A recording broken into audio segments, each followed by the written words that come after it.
Welcome to Between the Lens, a film analysis series where I break down and interpret what movies are about. Vertigo is a 1958 thriller directed by Alfred Hitchcock, and since we're looking at Hitchcock, we are obviously talking about auteur. Hitchcock is known for thrillers and mysteries, but genre is not something a director can be identified with. Auteur is an idea that a director's influence can be recognizable within a given film by specific film traits, themes, filmic technique, cinematography, etc.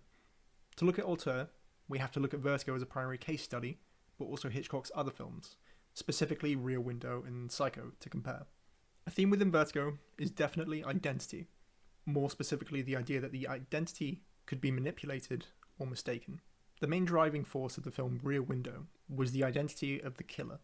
The main characters spend the entire movie attempting to find out who the killer is, with a lot of mistakes made as to who it was. Similarly, Psycho's twist revolves around the identity of Norman's mother.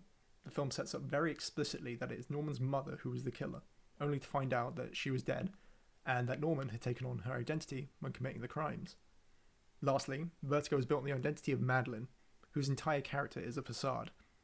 Ultimately, the use of identity is what gets Judy, the true identity of Madeline, killed. In all cases, it seems as if Hitchcock uses identity as a way to trick both the characters within the film as well as the audience. Hitchcock's films are also heavily reliant on colour values to signify characteristics, events, and themes.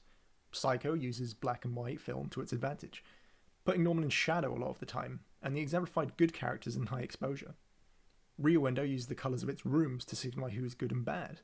Vertigo uses the colour of hair and clothing as a nod to the true identity of characters. Madeline has silver dyed hair and a grey jumpsuit, connoting a connection to the ethereal aspect of her character. Scotty wears traditional blue until his turn at the very end of the film where he wears black. It can be suggested that colour values are indicative of the mystery Hitchcock is attempting to conceal, whereas the writing and characters work against the audience to keep them guessing. The colour values are a signifier of what the true identity of the character in question is. Voyeurism is highlighted in Rear Window as an unethical practice as Jeffrey spies on his neighbours. Similarly, in Vertigo, when voyeurism is used, it puts Scotty in the dark as he spies on Madeline. Hitchcock seems keen to highlight a sense of shame within voyeurism, which is peculiar, as voyeurism itself relates back to film theory.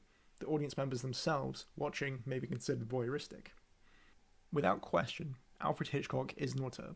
He is known for his command over the thriller suspense genre, and all of his films feature key themes, symbols, artistic and technical choices that make every one of them true to him.